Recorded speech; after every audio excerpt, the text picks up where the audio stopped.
सभी को शुरू करते हैं अपन कंप्यूटर प्रैक्टिस पेपर सीरीज 4। इससे पहले अपन ने 3 सीरीज देख ली, ये चौथी सीरीज है और इसमें पिछली के मुकाबले 5 क्वेश्चन आपको ज़्यादा मिलेंगे। तो शुरू करते हैं। पहला क्वेश्चन है, माइक्रोसॉफ्ट वर्ड में एंड की का उपयोग करने से प्रोसेसर कर्सर को अंत में ले जाता है। किसके अंत में लेके जाता है? तो आंसर देना आपको। ऑप्शन है पेज के अंत में, फाइल, डॉक्यूमेंट या लाइन के अंत में। जल्दी से इसका आंसर करना है कि माइक्रोसॉफ्ट वर्ड में एंड की यानी एंड की आप प्रेस करोगे तो प्रोसेसर कर्सर को कहाँ लेके जाता है? तो वो लेके जाता है, इसका सही उत्तर हो जाएगा ऑप्शन है 4, लाइन के अंत में। फिर अगला क्वेश्चन है, एमएस वर्ड के टेक्स्ट डॉक्यूमेंट में काम करते समय माउस को कितनी बार क्लिक करने पर यह डिफ़ॉल्ट रूप से पूरे पैराग्राफ को चयन करता है? क्वेश्चन है, एमएस वर्ड के टेक्स्ट डॉक्यूमेंट में काम करते समय माउस को कितनी बार क्लिक करना है जिससे डिफ़ॉल्ट रूप से पैराग्राफ का चयन किया जा सकता है? तो ऑप्शन है एल्ट प्लस सिंगल, यानी एल्ट के साथ single click, triple click, double click या सिंगल क्लिक। जल्दी से आंसर करना है और इसका आंसर आपने सोच लिया होगा, ट्रिपल क्लिक। यानी जैसे ही माउस को आप 3 बार लगातार क्लिक करोगे तो ये डिफ़ॉल्ट रूप से पूरे पैराग्राफ का चयन कर लेगा। जैसे कंट्रोल ए, कंट्रोल प्लस ए, इसमें से पूरा पैराग्राफ चयन हो जाता है और ऐसे ट्रिपल क्लिक करोगे तो इससे ये काम हो जाएगा। और कंट्रोल एक्स से कट होता है, कंट्रोल वी से पेस्ट होता है, ये आपको पता ही होगा। फिर अगला क्वेश्चन है, दिनांक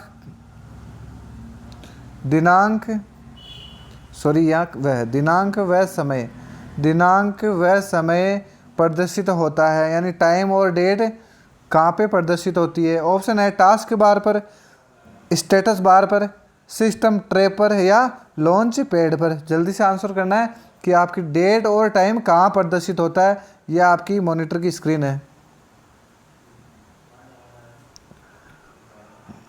और ये आपके बाहर है TMST।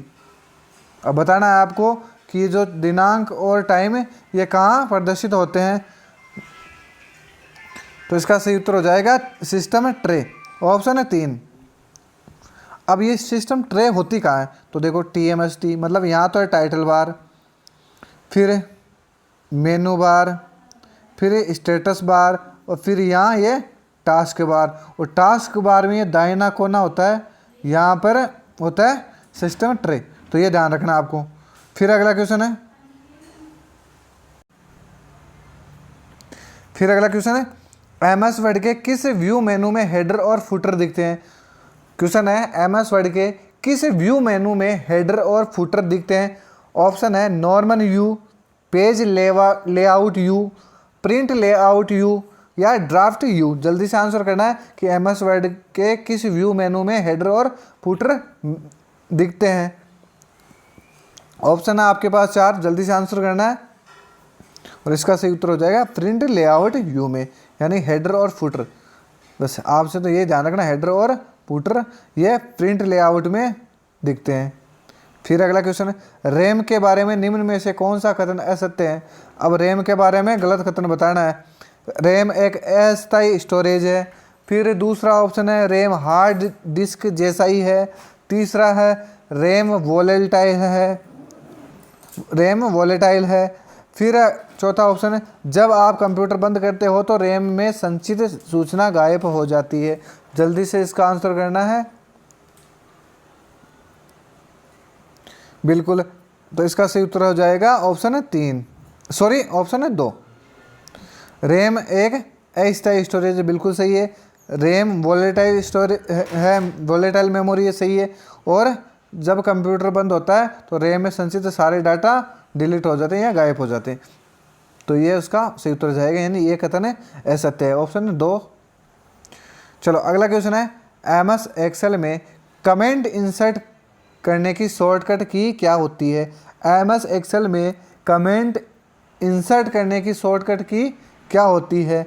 ऑप्शन है F2, control plus F2, shift plus F2 या इनमें से कोई नहीं। जल्दी से इसका उत्तर देना है कि कमेंट इंसर्ट करने के लिए कौन सी शॉर्टकट की काम में ली जाती है MS एक्सेल में?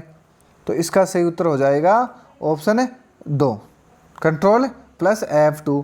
फिर अगला क्वेश्चन है, जो प्रोग्राम एक सिस्टम के फंक्शन को दूसरे सिस्टम पर नकल करेगा उन्हें कहते हैं। जो प्रोग्राम एक सिस्टम के फंक्शन को दूसरे सिस्टम पर नकल करेगा उन्हें क्या कहते हैं? जल्दी से आंसर देना है। ऑप्शन है एम्यूलेटर, सिम्यूलेटर, इवेल्यूटर या PCB। जल्दी से इसका उत्तर देना है कि प्रोग्राम एक सिस्टम के फंक्शन को दूसरे सिस्टम पर नकल करेगा उन्हें क्या कहा जाता है? ऑप्शन है आपके पास चारों, जल्दी से आंसर करना है। और आंसर आपने सोच ही लिया होगा, तो इसका सही उत्तर हो जाएगा एम्यूलेटर। इंपॉर्टेंट है क्वेश्चन, ध्यान रखना ये, क्योंकि यहाँ आपको सिम्युलेटर और एम्यूलेटर दोनों में कन्फ्यूजन होगी कि इसका आंसर कौन सा होगा, तो एम्यूलेटर इसका सही आंसर हो जाएगा। फिर अगला क्वेश्चन है, DHCP ट्रांसपोर्ट लेयर पर कौन से प्रोटोकॉल का प्रयोग होता है? यानी DHCP ट्रांसपोर्ट लेयर पर कौन से प्रोटोकॉल का प्रयोग करता है? तो जल्दी से इसका उत्तर देना है।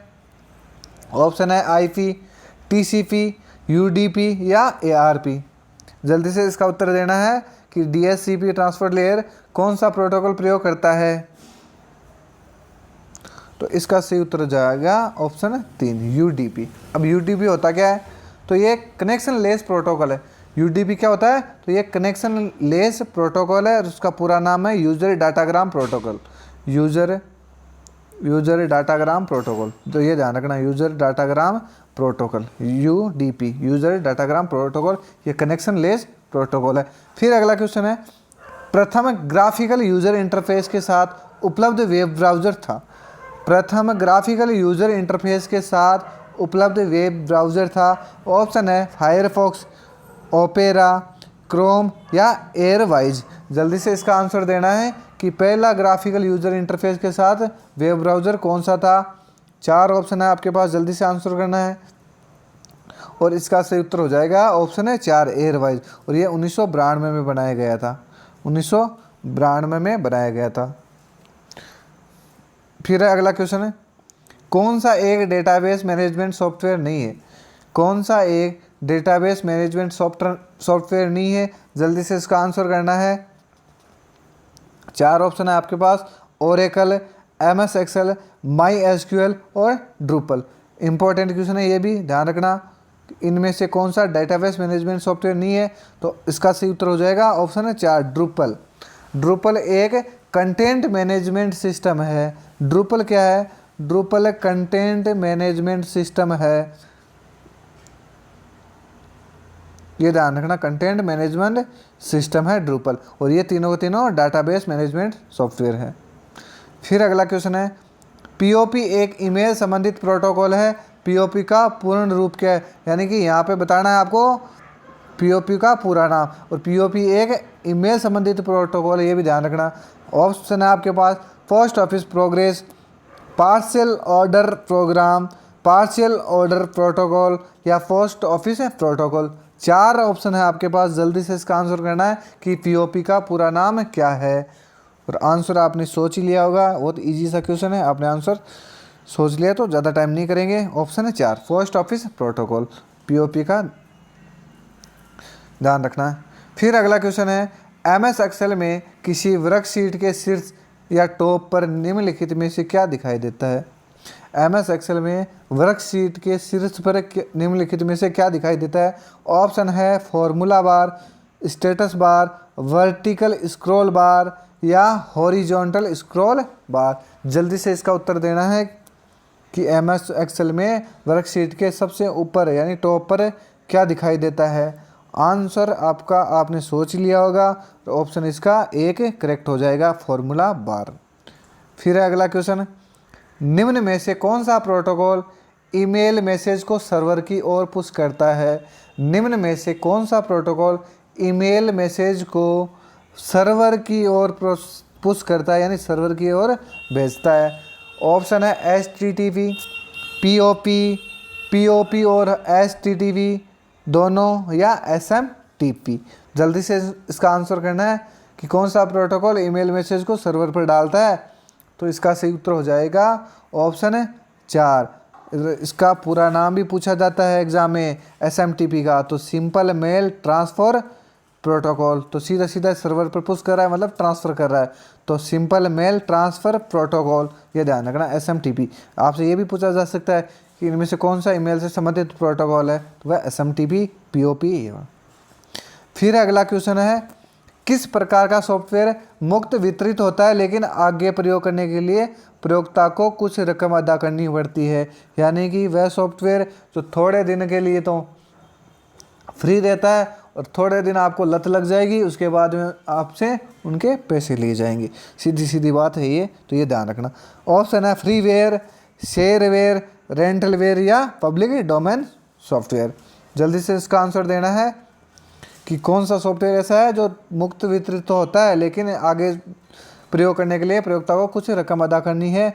तो इसका सही उत्तर हो जाएगा ऑप्शन है 2, शेयरवेयर सॉफ्टवेयर। फिर है अगला और अंतिम क्वेश्चन, सुपर कंप्यूटर के लिए शब्द लंबाई की प्रास होती है।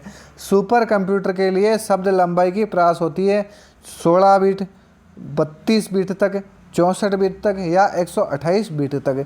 जल्दी से इसका आंसर देना है कि सुपर कंप्यूटर के लिए शब्द की लंबाई प्रास होती है, तो वो होती है 64 बिट। ऑप्शन 3 इसका सही उत्तर हो जाएगा। और वीडियो अच्छा लगे तो लाइक शेयर और कमेंट जरूर करना। और वीडियो यहाँ तक देखने के लिए धन्यवाद।